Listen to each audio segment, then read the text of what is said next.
Heretic is out in theaters, new horror film starring Hugh Grant as the antagonist and Sophie Thatcher and Chloe East as the two main characters.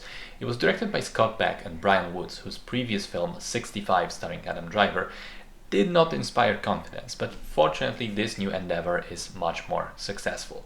The film follows two young women, members of the Mormon Church, who are walking door to door trying to convert people to their religion. They end up entering the house of Hugh Grant, who initially seems incredibly charming and open to discussion on all religious topics. But very quickly it turns out that the situation is much more sinister than it would initially seem. So I think that the premise is amazing, and having Hugh Grant in here as this character is a wonderful choice. But the film as a whole ends up falling a little short of what I expected based on this setup.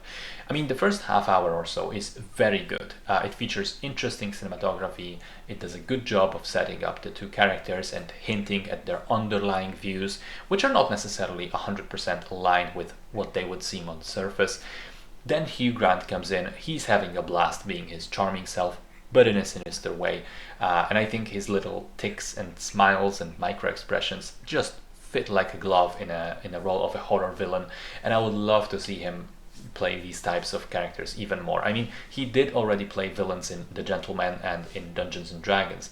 And this is no exception in the way that he continues to be great.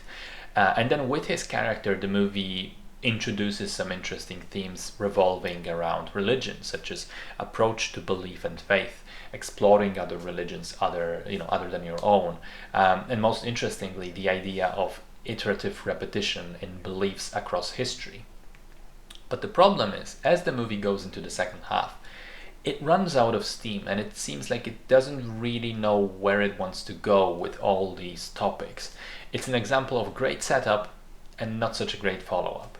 It's still somewhat entertaining, there's tension, there are some really shocking and unexpected moments, but I can't help but feel that there's so much more potential in this idea that becomes unrealized.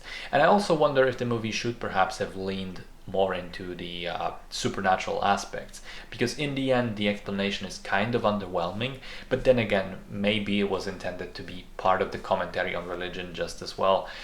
End of the day though, it's a little bit disappointing, and a film that starts as a solid 8 out of 10 but ends up being closer to 6 out of 10 for me. Still alright, but could have been much better.